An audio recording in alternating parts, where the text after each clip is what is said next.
আমরা দেখেছি আওয়ামী লীগ অনেকগুলো গণহত্যা চালিয়েছে, বিডিআর হত্যাকাণ্ড থেকে শুরু করে শাপলার হত্যাকাণ্ড। এরপর আমরা সর্বশেষ দেখলাম যে আপনার আমাদের ছাত্র জনতার উপর যেই হত্যাকাণ্ড চালিয়েছে, এই হত্যাকাণ্ড তুলনা করা যায় একটি নাৎসি পার্টির সাথে।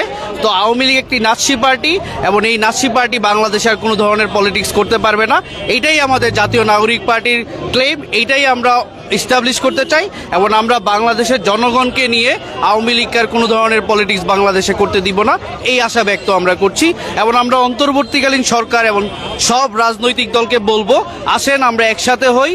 আওয়ামী লীগ যেই ফ্যাসিবাদী শাসন ব্যবস্থা প্রতিষ্ঠা করেছে, এই আওয়ামী লীগকে আর বাংলাদেশে ঠাঁই দেওয়া যাবে না। ওয়ালটন আবারও মিলিয়নিয়ার অফারে ওয়ালটন ফ্রিজ কিনে আপনিও হয়ে যেতে পারেন মিলিয়নিয়ার।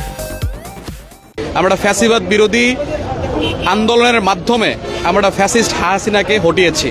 আমাদের এখনকার যেই আকাঙ্ক্ষা, বাংলাদেশের মানুষের যে আকাঙ্ক্ষা, এই আকাঙ্ক্ষাটি হচ্ছে বাংলাদেশকে কিভাবে পুনরুদ্ধার করা যায়, বাংলাদেশকে কিভাবে পুনর্গঠিত করা যায়, বাংলাদেশকে কিভাবে রিবিল্ডিং নেশন হিসেবে গোটা বিশ্বের মধ্যে এক নাম্বার জাতি হিসেবে আমরা প্রতিষ্ঠিত হইতে পারি, যেটা বিগত 16 বছর দিল্লির দাস শেখ হাসিনার নেতৃত্বে বাংলাদেশকে ধ্বংসের দ্বার প্রান্তে নিয়ে গিয়েছিল।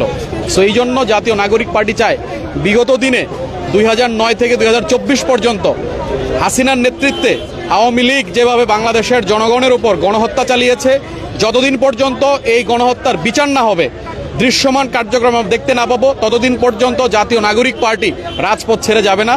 আজকের এই প্রোগ্রামের একমাত্র উদ্দেশ্যই হচ্ছে আওয়ামী লীগকে জুডিশিয়ার প্রসেসের মধ্যে নিয়ে এসে তাকে বাংলাদেশের রাজনৈতিক যেই অধিকার রয়েছে তার কোনো অধিকার নাই, সে একমাত্র তার পরিচয় সে গণহত্যাকারী।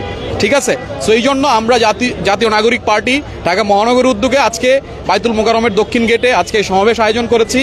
আমাদের মহানগর থেকে প্রত্যেকটি ওয়ার্ড থেকে বিপুল পরিমাণ জনগণ আমাদের এই ডাকে সাড়া দিয়েছে।